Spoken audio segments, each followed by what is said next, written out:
everybody, how's it going? Welcome to the show. Hope you guys have saved some room in that gas tank because it's time to go one more round with Rob.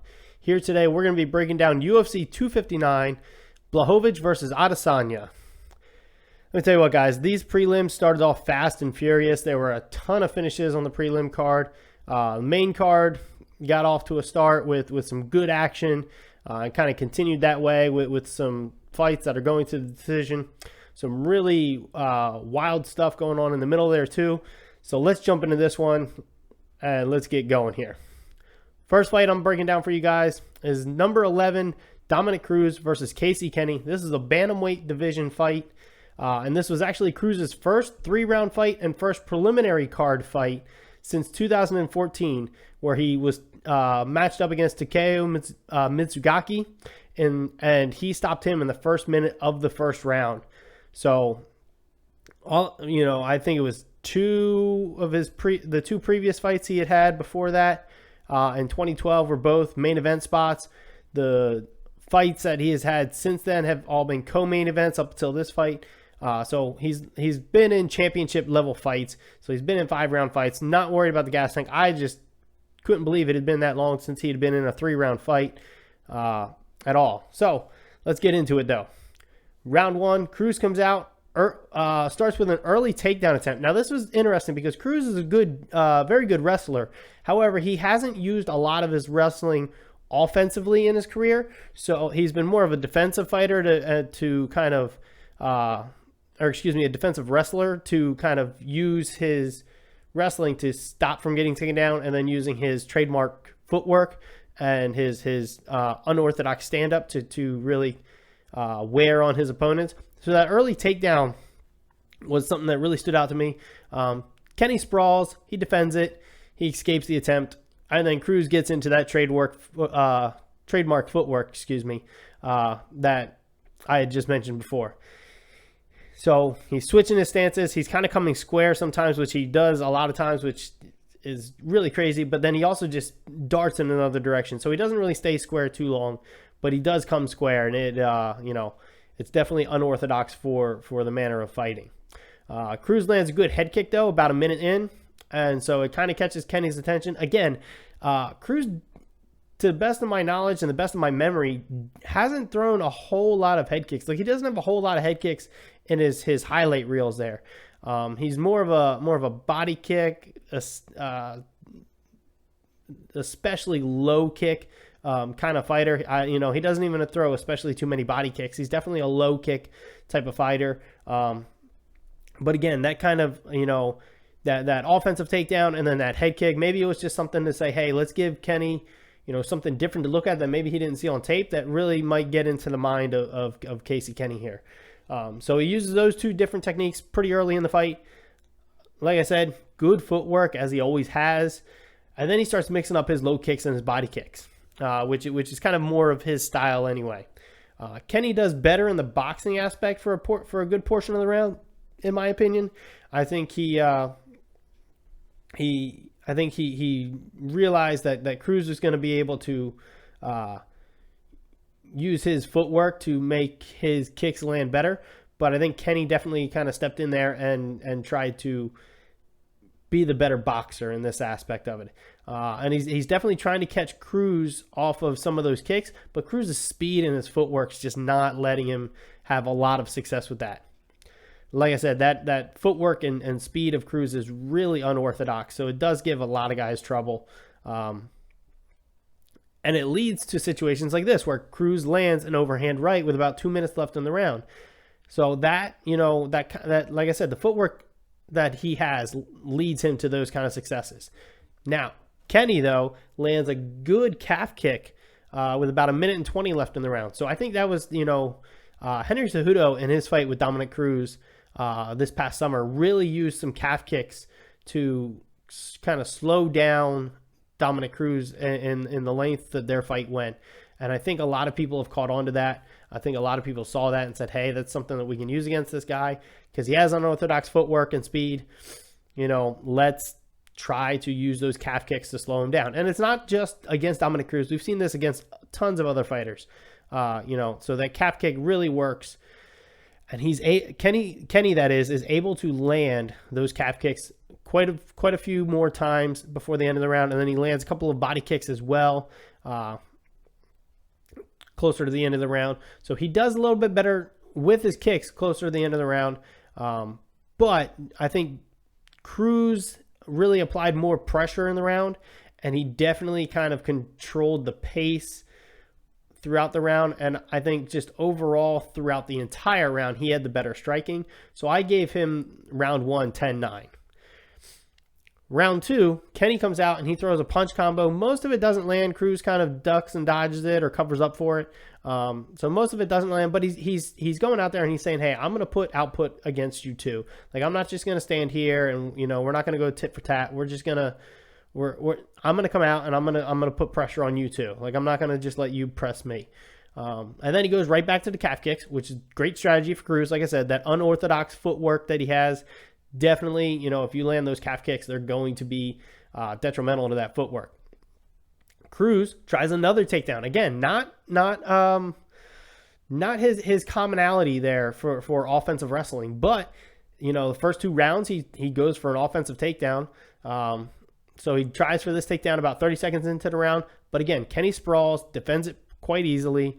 And Cruz seems to be not as mobile after that takedown attempt.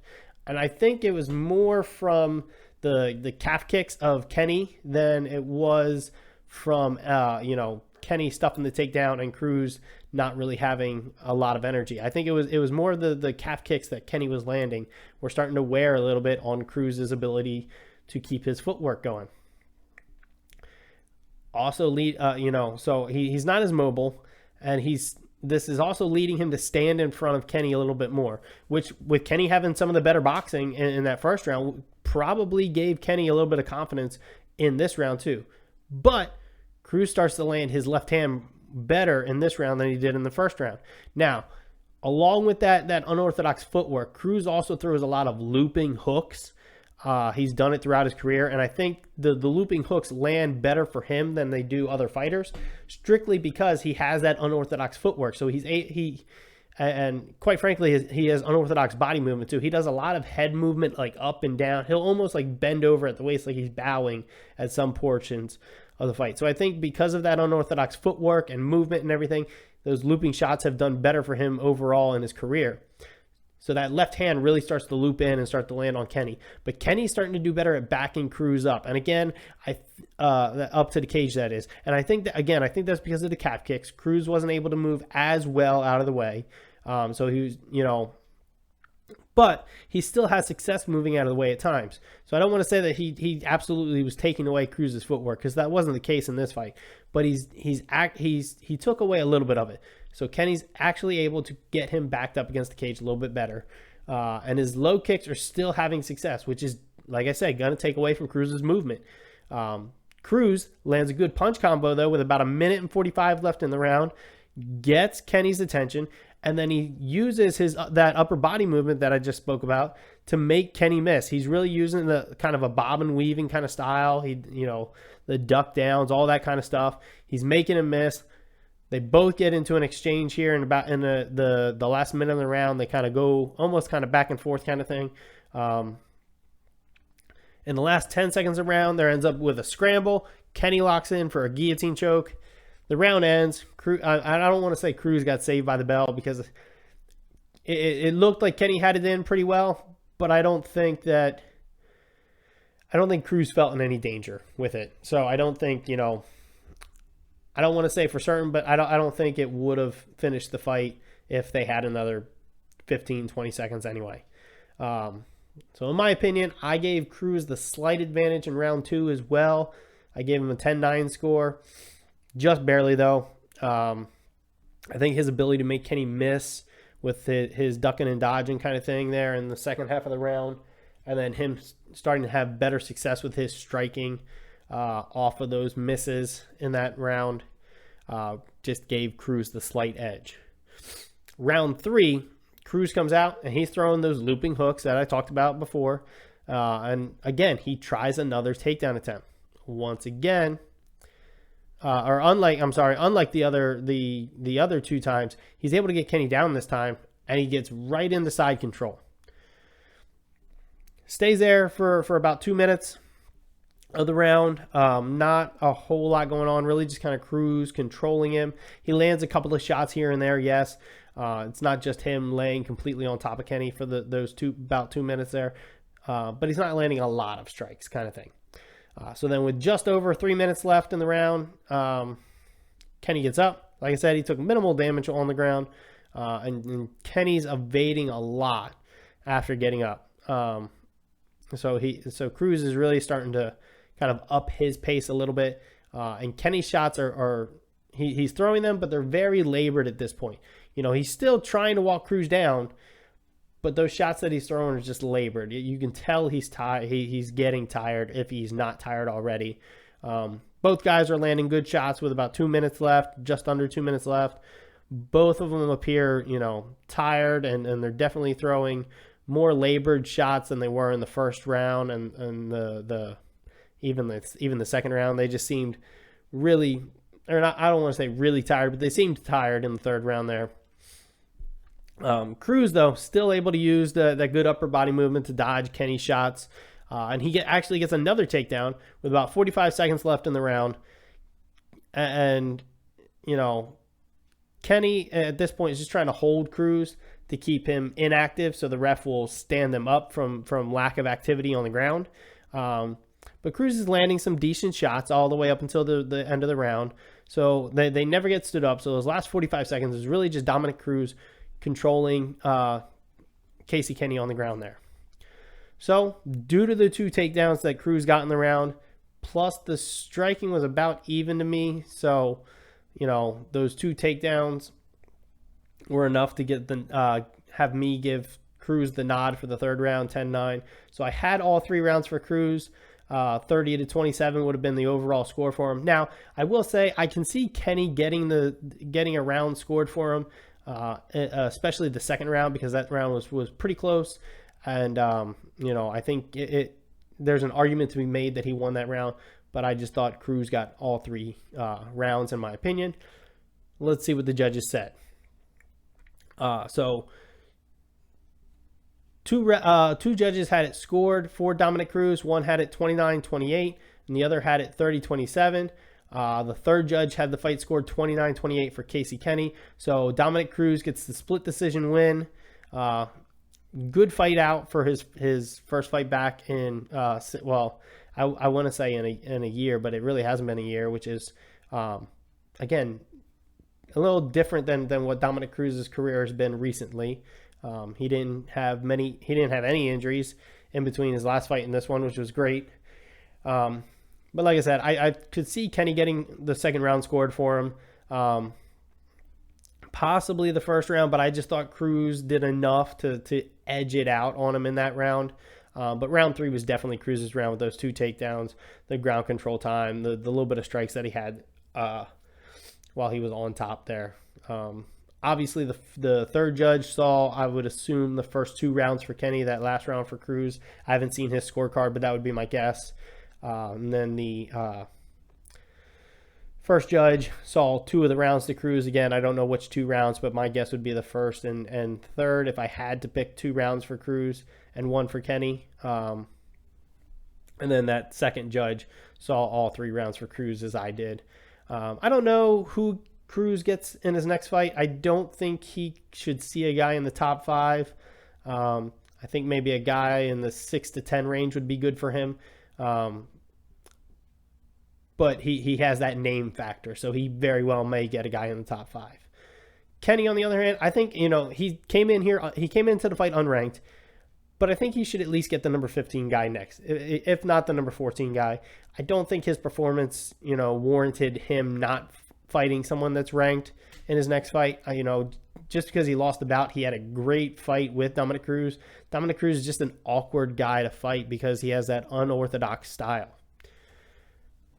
So we'll see what happens, though. Let's see what Dana White and the matchmakers at the UFC have for these guys.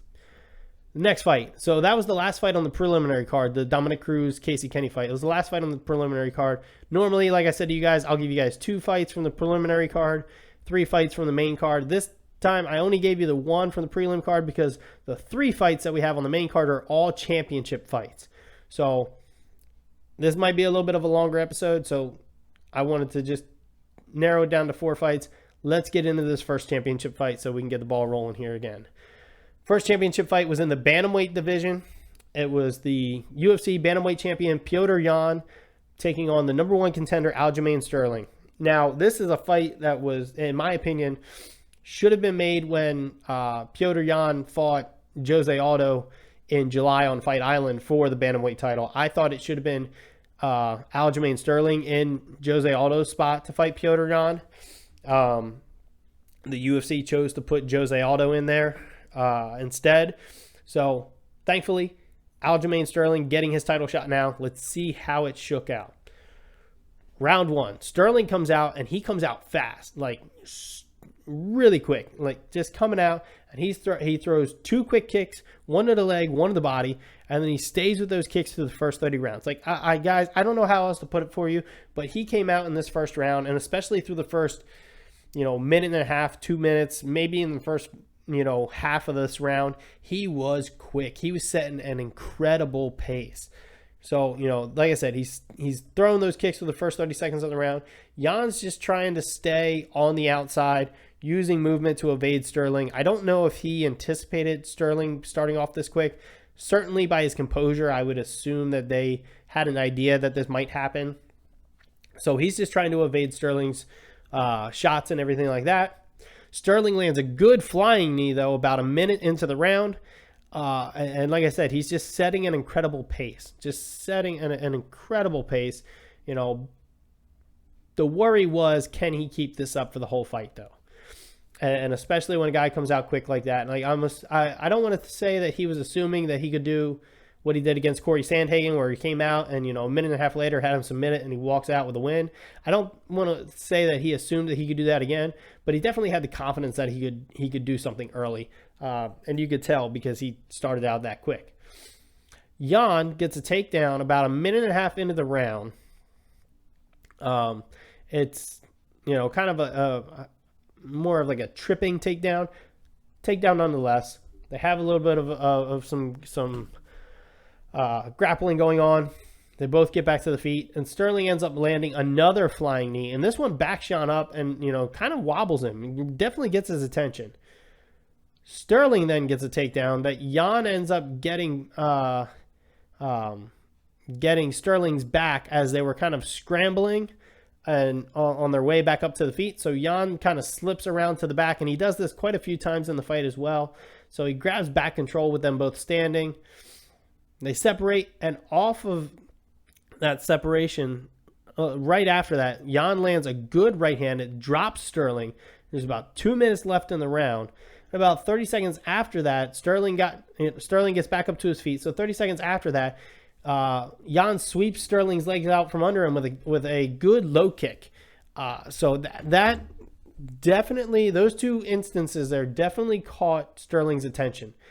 And after that, Sterling seemed to considerably slow down. Now, was that from the shots that Jan had just landing on Sterling? Or was that just Sterling almost, blowing out his gas tank, that soon, that early in the fight? I don't know. I would lend the belief that it was more of Sterling saying, hey, this guy really does have some power that can crack me. Let me be a little more composed with it. Because Sterling has a great gas tank. But it could definitely have been partially an adrenaline dump too, though. That definitely is not off the table. So he slowed down considerably since Jan has landed those 2 good shots.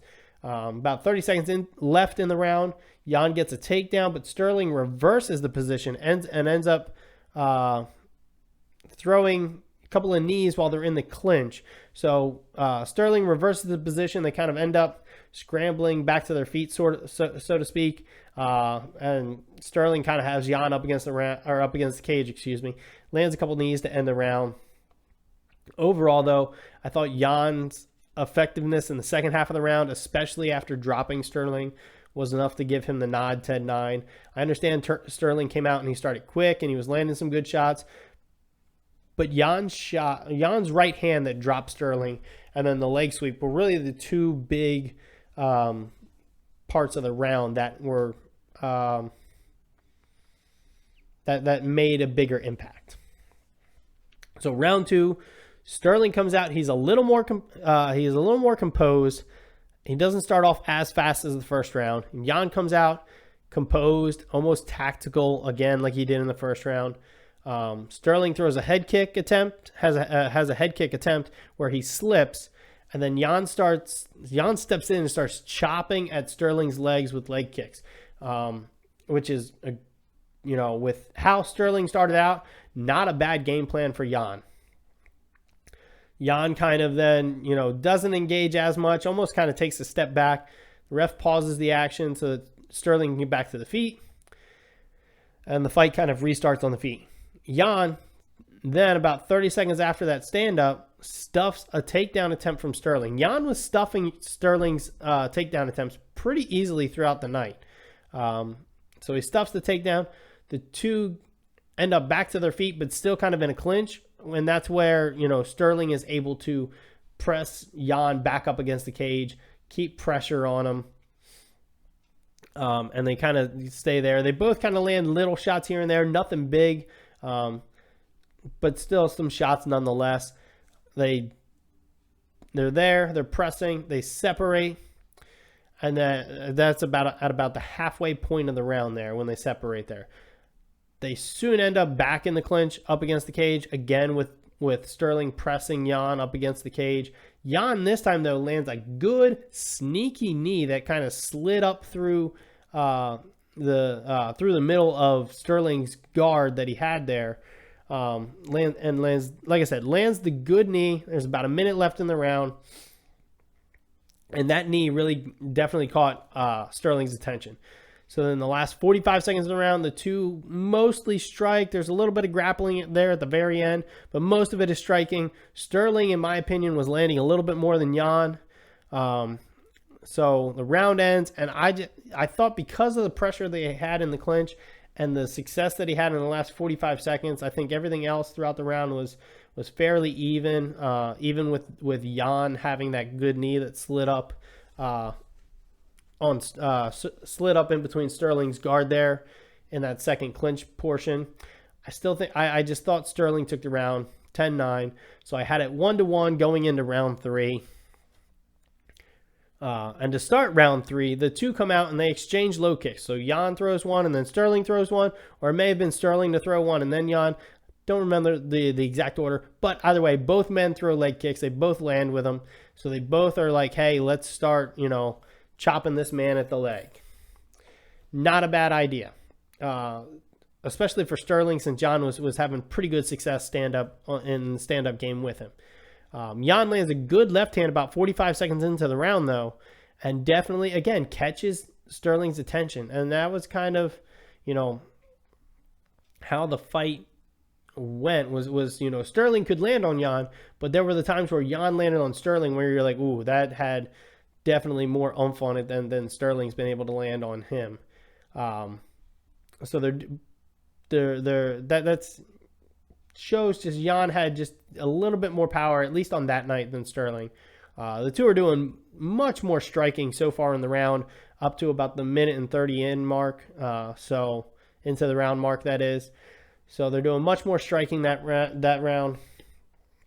They're exchanging well.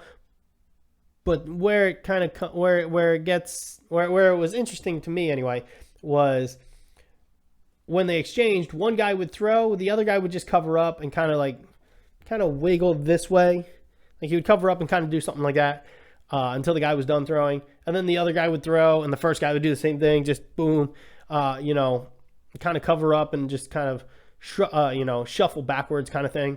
So not like kind of ducking and dodging the shots, but they were just kind of. Like I said, they were just covering up. So I think they were both like, all right, I don't think this guy's going to throw like a wide variety of strikes. He's just going to try to straight jab and straight and see if he can get something in there. Which, okay, great, I guess. So then at about the 2-minute 15 mark into the round there, Jan gets a low trip on Sterling. lets him up, doesn't really engage any on the ground like he did previously. Sterling tries 2 takedowns after he gets up. First one stuffed and kind of shrugged off by Jan. The second one, he's able to, get Jan pressed up against the cage. So he doesn't get the takedown right away, but he is able to get Jan pressed up against the cage. But then Jan's able to trip Sterling again a little bit later on in the round. Same kind of way. I think it was an ankle pick kind of thing, if I remember correctly. And this time, Jan steps in, starts chopping at those legs with low kicks again. The legs of Sterling, that is, with low kicks again. A little bit more this time than he did the first time that he got the trip in this round. And Jan just appears to be walking Sterling down more easily at this point. I think he's felt the power of Sterling, and just on that night, he was like, I don't think he has the power to stop me anyway, so I'm just going to keep moving forward on him. So he's walking Sterling down a little more easily. Sterling's definitely slowed down in this round. Last 30 seconds of the round come up, and Sterling's able to just land some good leg kicks on Jan. And that's pretty much how the round ends, with Sterling kind of throwing a couple of leg kicks at him. Jan took round 3, in my opinion, though. It was 10-9. I obviously don't think there was enough for a 10-8 round score in there. But he definitely took the round. He had the better takedowns when he got them. Yes, he didn't. I acknowledge the fact that he didn't have top control time, but he still had the takedowns. It still forced Sterling into a position that he did not choose to go into. And I think he had the more effective striking throughout the round. Sterling had some good shots here and there, but I think Jan just had the more effective, more powerful striking. So I gave Jan the 10-9 round. So I have Jan up 2-1 as we go into round 4 and 5, the championship rounds. Or we get set to go into round 4 and 5 in the championship rounds. So round 4 comes, and Jan comes out, and he appears to want to pressure Sterling more. So I think Jan and his corner have obviously realized that Sterling is getting tired, if he's not tired already, and they want to press him to kind of empty that gas tank even more, or just finish the fight. So they come out, and he's pressing. Jan gets another of those leg trip takedowns after he kind of caught a kick that was, in my opinion, kind of lazy from Sterling. I don't think it was wise to throw it in that decision, and he just kind of threw it up there. But in that situation, he's just trying to go for something. So Jan catches it, gets a leg trip. Again, lands some good leg kicks to Sterling. And that was kind of Jan's thing, is I'm gonna get an ankle pick or a leg trip on you. Then I'm just gonna kick your legs. And I mean, that strategy seemed to be working for him. Definitely seemed to be working for him. And so Sterling gets back to his feet, and at this point, Sterling doesn't seem to be answering back for Jan's shots as much as he was in the previous rounds. And we're only about a minute and a half into the round, and Sterling, like I said, is just not answering those strikes as he was in the previous rounds. That could also be because Jan was starting to mix up his stances more too. He's starting orthodox and then going to southpaw, or he starts throwing in orthodox and he kind of takes a couple steps and ends up in southpaw, and he's giving Sterling some different looks, and it definitely seems to be effective. Sterling tries for another takedown that Jan easily stuffs. Like I said, this was kind of the way the fight just went. Jan was just able to easily stuff the takedowns from Sterling. Jan lands a good left body kick on Sterling. Definitely is going to take some wind and some gas out of that tank. And then Sterling he definitely appears more tired than Jan. So and that body kick definitely doesn't help. Jan's still kind of not overly aggressive, though. He's still kind of that composed guy, which kind of lets Sterling walk Jan down a little bit, though, and press Jan and try to put some pressure on Jan. But Jan's just been able to stuff the takedown attempts. He's been able to land on Sterling. So I don't think Sterling backing him up really gave Jan any concern. So it was almost kind of like Jan was just like, all right, well, it was almost like Jan was drawing him in and then landing his shots, honestly. So Jan's definitely controlling the round. With about 30 seconds left in the round, though, Sterling ends up on the ground. I forget whether it was a bad takedown attempt from Sterling or whatever have you, but he ends up on the ground. He's kind of both knees down. I think one hand down, the other hand was up, and so Jan is kind of holding control there. And the referee of this fight, his name is Mark Smith, he tells Jan that Sterling is a grounded opponent.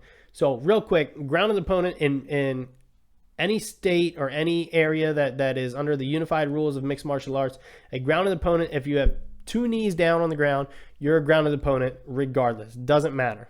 There are certain situations where in some states they have updated rules where if you're standing up in a clinch with a person and so your knees aren't on the ground, but you end up putting one hand down. In some states that haven't brought in the updated unified rules, that hand down still makes them a grounded opponent. If they have the updated unified rules, they have to have both hands down to be a grounded opponent. In this instance, though, Sterling's a grounded opponent no matter where he is. He's got both knees down. He's, got one hand down, the other hand's up. So he's got 3 points of contact in with the ground. So he's definitely a grounded opponent no matter where he is. So Mark Smith, the referee, says, Jan, Sterling's a grounded opponent. So he knows that he can't throw knees to Sterling's head because that's an illegal technique. You can't throw knees to the head of a grounded opponent under the unified rules of mixed martial arts. Not 10 seconds after Mark Smith gives Jan this warning, he throws I don't want to say a thunderous knee, but it was a big knee to the head of Sterling.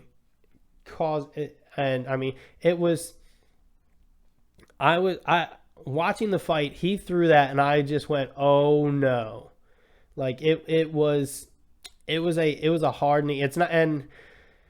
It's not like he threw it and then like midway in, he was like, oh crap, I can't throw this. He's down and tried to pull it. It was almost like a step through knee. Like he threw it and he threw it. And so Mark Smith steps in and he's, says, hey, that was an illegal knee. Piotr Jan goes to one corner. Aljamain Sterling's on the ground at this point.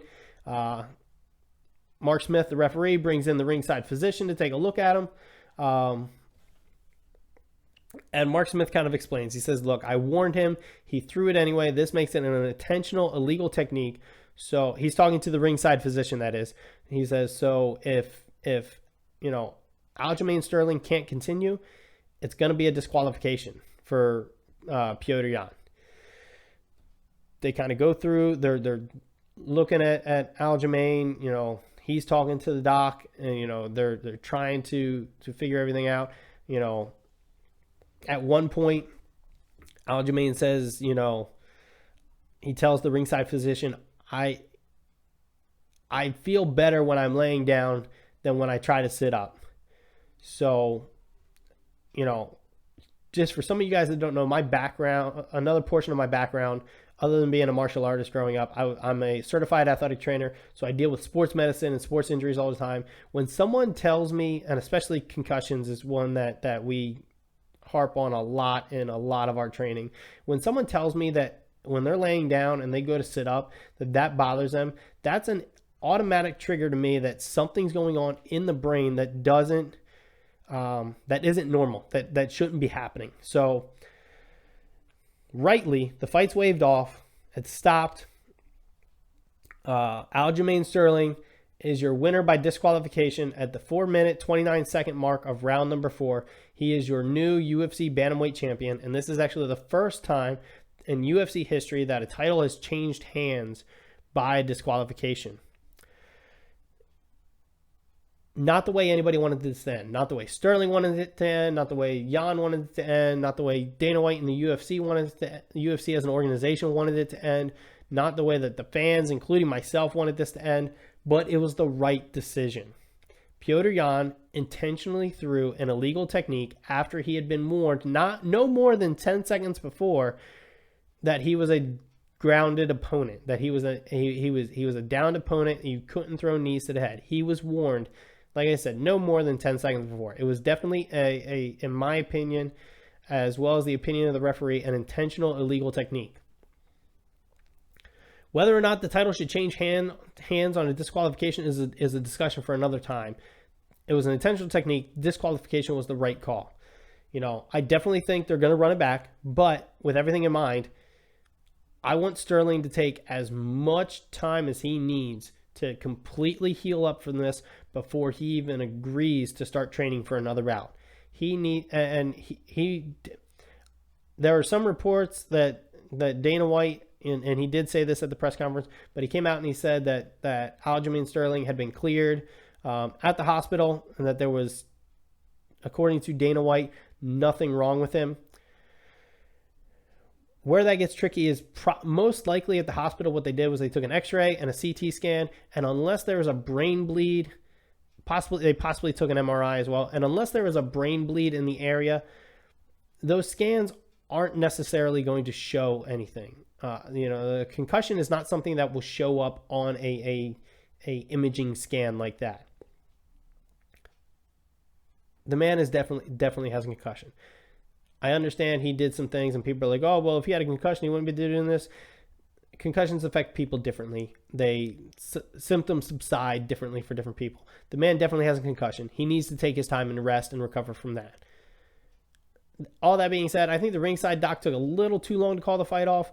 Like I said, my personal background, I thought it was clear and obvious that he had a concussion, that, in the first, 30 seconds to a minute of him being down there, I would have been like, no way, this guy, there's, just because of his body language and everything like that. Ultimately, he did call it off, so it was the right decision, and it didn't end up being worse for Sterling. But like I said, I would have preferred it to be a little bit of a quicker decision. Moving on to the second of 3 championship fights. We have the UFC Women's Bantamweight and Featherweight champion Amanda Nunes defending her UFC Women's Featherweight Championship up against Megan Anderson. I'm just going to get into this one because I made some statements and predictions on one of the Instagram and Facebook posts. I'm just going to get into this one, and then I'll address those. So round 1, Nunes comes out, and she's moving around the perimeter as she normally does. It's kind of her thing that she's been doing. She lands 2 big calf kicks about 45 seconds in, and Anderson just kind of seems caught up in the spotlight. She's wide-eyed. She's almost like a deer in the headlights kind of thing. And no disrespect to her, but she just seemed caught up in the moment. A little bit after those calf kicks, Nunes lands a hard 3-punch combo that, again, wobbles Anderson, and no disrespect to her, almost kind of put her on like those baby deer legs when they try to walk for the first time. Again, no disrespect for her. That's just how it appeared to happen to me.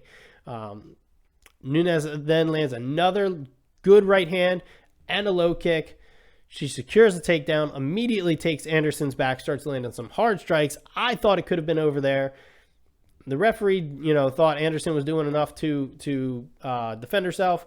Nunes then secures a triangle choke with an armbar from Anderson's back. This might have been one of the few times that I've seen somebody do this. And between the triangle choke and the armbar locked in from Amanda, Megan Anderson's forced to tap out. So your winner by submission at the 3-minute mark of round 1, and still UFC Women's Featherweight Champion, Amanda Nunes. In one Facebook post and Instagram post last week, I posted the odds for the 3 championship fights that were on the card, and I gave my comments on each. And I said I don't know that Anderson is being given enough respect, and I thought that her height and everything would make her one of the more difficult challenges for Amanda that Amanda's seen at 145 pounds. I was wrong. I was clearly wrong.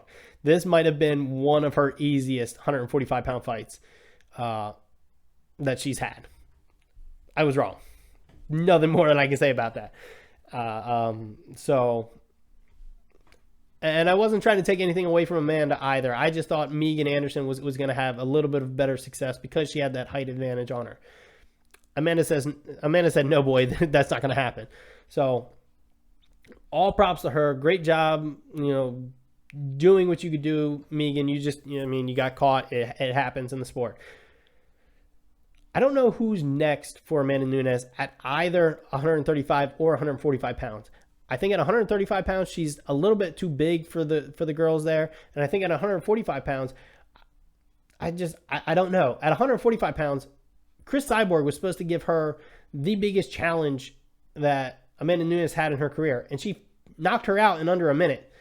So I don't know, guys. I don't know. We'll have to see what Dana White and the matchmakers come up with. I don't know. I don't know what's next for her, guys. I just don't. So that being said, that was our co-main event. Let's move on to our third and final title fight of the night. That is also our main event. Is the UFC Light Heavyweight Champion Jan Blachowicz defending the UFC Light Heavyweight Champion against current Middleweight Champion Israel Adesanya. Now, Adesanya is moving up in weight to try to become the fifth person in UFC history to become a simultaneous two-division champion. The other four people to do that were Conor McGregor, Daniel Cormier, Amanda Nunes herself, and Henry Cejudo, all in that order. They were the first four people to hold two belts simultaneously. Big thing with this one, or at le00 I thought a bigger thing with this one, Adesanya really didn't cut any weight for this fight. He weighed in at 200.5 pounds, 200.5 pounds. The championship weight limit for a light heavyweight championship fight is 205 pounds, which Blachowicz weighed in at. So on weigh-in day, Adesanya was giving up about 4.5 pounds. And he probably didn't gain too much after that. On fight night, Jan was able to rehydrate, get some food back in his body. Adesanya was probably giving up closer to 15 to 20 pounds. Now, one other thing about Adesanya. Coming into this fight, he had an overall combative sports record of 100 wins with only 6 losses. Now, that's combined between his kickboxing career, his boxing career, and now his MMA career. His kickboxing career, he was 75-5. His boxing career, he was 5-1. And then in MMA, he was 20-0. So combined, he was 106 wins to losses, that is.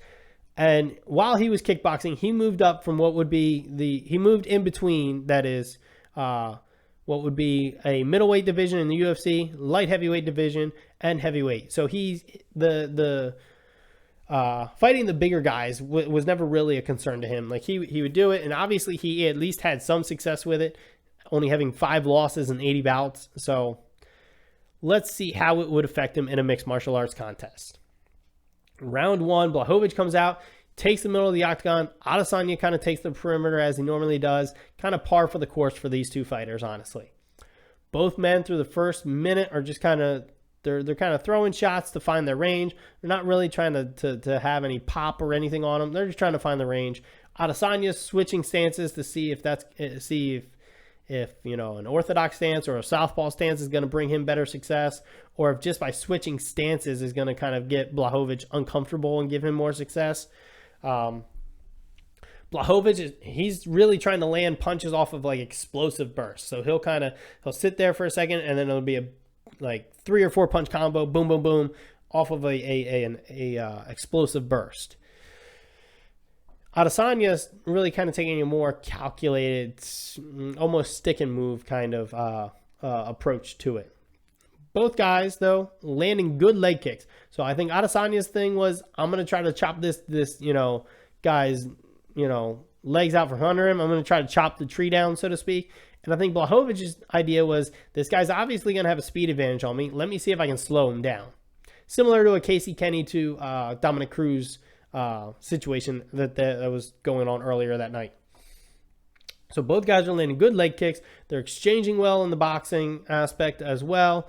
Both guys having some success. Adesanya is starting to throw feints as he normally does. And Blachowicz is really biting on these already, which is concerning because it's only the first round, and he's really starting to bite on the feints.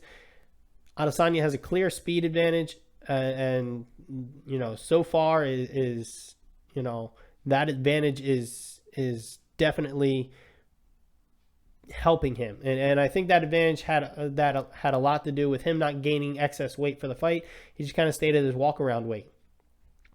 So I think so the round ends, and, based off of Adesanya's increase of pressure that he had in the back half of the round as well, and his success from strikes coming off of those feints, I gave him the round 10-9. Not a big margin there, but I gave him the round nonetheless. Round 2, Blachowicz is going to come out, and he's going to start with a body kick and then land a good right hand about 20 seconds after that. So he comes out, he's going to throw to the body, try to, wear that gas tank of Adesanya, and then he gets a good right hand to say, hey, I do have power that I can hit you with. And Adesanya, you can tell, makes note of it, gets his attention, says, okay, here we go. And he appears to start using his speed more so to kind of keep Blachowicz from landing those shots again. But Blachowicz does land a good left hook again. And again, this gets Adesanya's attention. And Adesanya is just like, okay, well, I'm going to start pressing forward then to keep you on your back foot so you can't land those power shots on me. But it's not like he's pressing so much that he's just kind of throwing caution in the wind. He is being cautious of Blachowicz's power now. He has gotten hit with a good right hand, and then he just got hit with that good left hook. So he's got to be cautious, and he does. But he's definitely pressing Blachowicz to try to keep Blachowicz on that back foot so that he's not able to land those power shots. Blachowicz seems to be falling for Adesanya's game, though. Adesanya is really throwing these feints now. He's using those feints to then let him be kind of a stick and move fighter. And so those feints are leading to his success. Blachowicz, though, gets a good brief takedown and some clinch control, which could lean to the belief that, hey, if Blachowicz can be successful with the grappling, that could be his ticket to winning the fight. Blachowicz ends up throwing more body kicks in the round. Again, trying to wear that gas tank of Adesanya. Like I've said in other episodes, body kicks and calf kicks are probably the two worst kicks to have. Just because the body kicks wear at your gas tank, the calf kicks make it so that you can't move. So he's really trying to utilize those body kicks to wear at Adesanya's gas tank. Adesanya is utilizing more of the stick and move strategy. Like I said before, those feints working in there, getting Blachowicz to bite. That's kind of his game plan, and it's working for him. So don't fix if it ain't broke, right? Blachowicz is still trying to land in those bursts of explosiveness.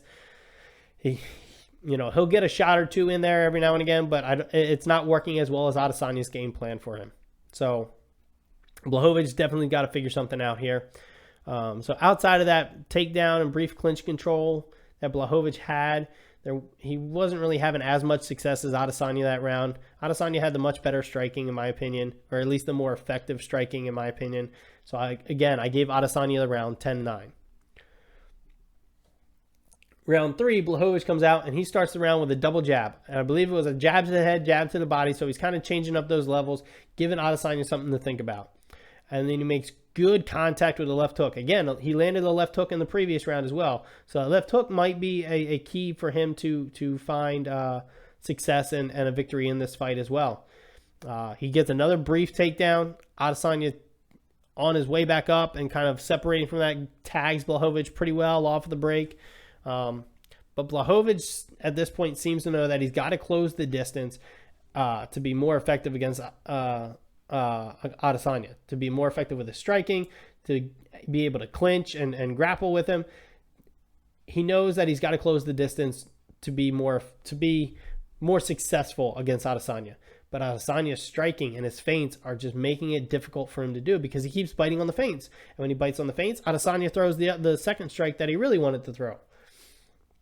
Blachowicz then, though, gets a clinch control with about 3 minutes left in the round. He's able to hold him for about 30-45 seconds before Adesanya is able to escape and separate. So he definitely knows that if I can get a hold of this guy, that's or at least it seems that he's like, I got to get a hold of this guy to make a better push for me to win this fight. Adesanya then starts carrying his hands low, even as he's getting close to Blachowicz, which could definitely be dangerous for him. It's not, Blachowicz is not a guy that you want to take too many shots from. It just seemed like Adesanya was confident though that he'd be able to feint or Blachowicz before he threw his punch to get him to bite on it, or he would be able to dodge and get out of the way because of his speed advantage. Both men, though, keep continuing with those leg kicks, as they had through the first 2 rounds. They're doing it again here in round 3. They're both landing well with jabs, which is really nice to see. You don't see it a whole lot in MMA as you do in boxing, where those jabs become effective. Really nice to see in this fight that those jabs were working for him. Blachowicz is starting to find a home for that left hook again. Like I said, he's landed it twice already in this round, and he keeps throwing it, and he keeps finding a home for it. And Blachowicz gets another clinch about 45 seconds in the round. Again, holds him for about another 30 seconds. They, end the round trading punches. I think Blachowicz got a little bit of the better landing there on that exchange. So because of the clinch controls that he was able to have, and that last 15 seconds or so there where he was able to kind of land better on Adesanya, I gave Blachowicz the round 10-9. I know some people anyway will be like, I don't think that was enough to give him the round. I thought it was.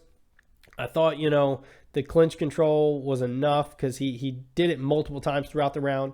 So I thought the clinch control was enough, and that, like I said, I think he landed decently well in those that last exchange there, and I gave him the nod for the round. So going into the championship rounds, I actually had the champion Jan Blachowicz down 2-1. At this point, Adesanya just needs to win one more round and survive the other round to win the title. So let's see what happened. Round 4, Adesanya comes out. He starts off a little quicker with some strikes than he had in the previous couple of rounds, but Blachowicz gets a clinch for about 30 seconds. Again, up against the cage, holding him in the clinch, kind of leaning into him, wearing on Adesanya's gas tank a little bit too, because that's what that clinch up against the cage will do. But Adesanya Adesanya gets stunned with a good left hook from Blachowicz. Like I said for the previous round, Blachowicz's left hook was starting to land and starting to find a home. And in this round, Blachowicz seems to be more effective with his burst through the first minute 30 of the round. Like I said, he's being that explosive burst fighter, and in this round, it definitely started to be more effective for him. Then, about a minute 45 into the round, Blachowicz gets a takedown. And not only does he get the takedown, but he passes almost immediately to Adesanya's half guard. So he passes from Adesanya's guard to his half guard, and that's where he just starts leaning onto Adesanya and controlling Adesanya. And he's being very patient here. He's maintaining his position. He's not trying to do too much. He's not trying to be too aggressive. He's landing shots to be active enough to not have the referee stand them up. He then passes to side control with just over a minute left in the round. He lands some more good elbows, continues to control Adesanya there. Adesanya ends up getting Blachowicz back into the half guard before the round ends, but Blachowicz ends the round landing good shots, even still in the half guard. Clearly a 10-9 round for Blachowicz. I think if he had opened up strikes a little bit more, I could have been more inclined to give him a 10-8. But I can't say that what he did in that round was not the best game plan for him. He knew I just have to control him, and I can most likely get out of here with a win. So that's what he did. And I also thought in between rounds 4 and 5, when they went to the corner, I was like, hey, if he does that again in round 5, he's going to retain his title. He's going to retain the title, I think. So let's see what happens with round 5. Round 5, Adesanya comes out and he opens with a calf kick. Blachowicz answers back with his own. So they start exchanging calf kicks. Honestly, I don't know why they weren't throwing more calf kicks throughout the whole fight. I think, it would have paid dividends for either one had, they been more open to throwing them. I think it would have been paid dividends for Adesanya because it would have, compromised Blachowicz's movement and his ability to shoot for takedowns and stuff like that. And Adesanya was obviously making him bite on feints. So then I think it just would have set Blachowicz up a little bit easier for him. And then on Blachowicz's end, it would have slowed Adesanya down. So it would have made it easier for him to get the takedowns, easier to land in those bursts of explosiveness that he had. And it would have set him up for better success. But doesn't matter. They opened up with him this time. They start exchanging punches again. Adesanya keeps going with his feints. Blachowicz kind of biting on him still. Blachowicz still trying to land with his explosive burst, as kind of the two guys have been doing the whole fight. That was kind of their game plans the whole fight. Adesanya is using a greater variety of strikes, though, in this round than he had in the first 4 rounds. So he's really starting to mix it up. He's throwing in some spinning back kicks and that kind of thing. But about the midway point of the round, Blachowicz just gets a big double leg takedown, like a textbook wrestling double leg takedown. Honestly, guys, it looked like a linebacker coming into the hole and just blasting the running back that had no idea he was there. That's what it reminded me of. That's the best way I can describe it for you guys. So he gets the double leg takedown, gains control of Adesanya on the ground in his guard.